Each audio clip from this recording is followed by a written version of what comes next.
My name is George Pino. I'm the CEO of Commercial Brokers International. Today I'd like to talk to you about renegotiating your commercial lease. A commercial lease for any business can be one of the most intricate deals that they'll ever structure. Unlike a commercial sale, which is relatively straightforward, almost everything in a commercial lease can be negotiated, and it's always best to try and negotiate what's in your best interest. The first and most important aspect of renegotiating a lease is time. Time is your friend.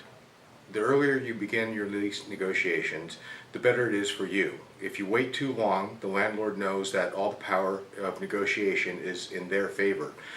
They know that if you wait until the last month or 2 months even to start negotiating your lease, that your options are very limited on where you might be able to move, and therefore they can request and require stronger terms that are not necessarily to your benefit.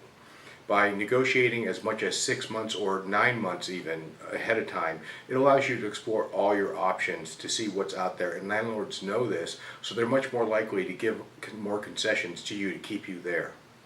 So as a tenant representative broker, I'm asked many times, how and why would a landlord want to give a concession to an already existing tenant? I mean, they're already in that space, so they must like it already.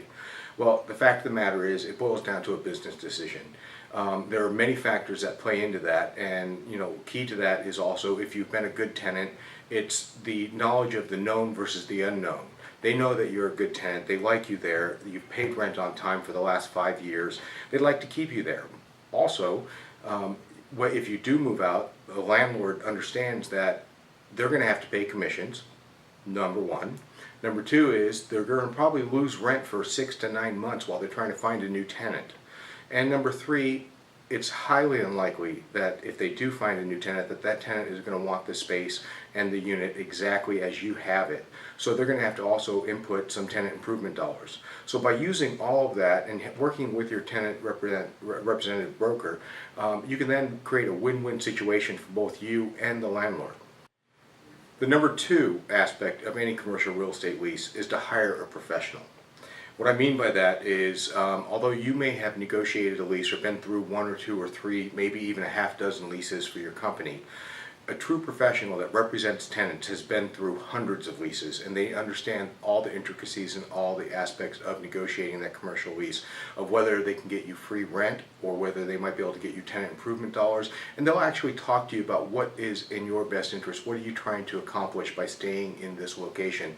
And also, more importantly, they'll also know what the current landlord is offering in terms of concessions, what other landlords in the immediate area are offering rent and concessions, and use that to their benefit. A good tenant broker is going to represent you and your best interest. They're going to look at all aspects of that lease. Everything from not just the price and the terms and the concessions given, but also little things such as your base rent escalations. When it comes to your operating expense reimbursements, they'll increase the base year so you don't continue paying from your original move-in date. So by looking at all of these, the good tenant broker representative will also then be able to save you potentially hundreds of thousands of dollars.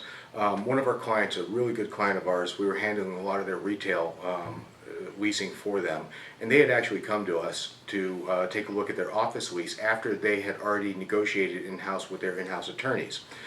This was for both their office as well as their manufacturing space. When we took a look at it, we advised them that we thought we could get a better deal for them, a little bit better than market rate deal, and asked if we could step in and help negotiate that. They said absolutely, go right ahead.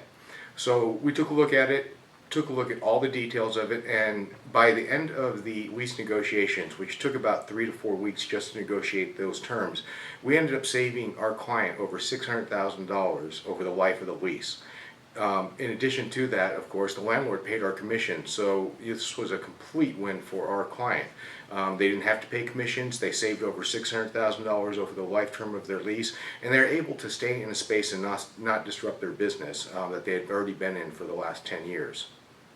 Another example of a client win for us was when we stepped in and we talked to the client, and they really, although they had been in their space for many years, they found that it wasn't utilized to their best capabilities for the space itself.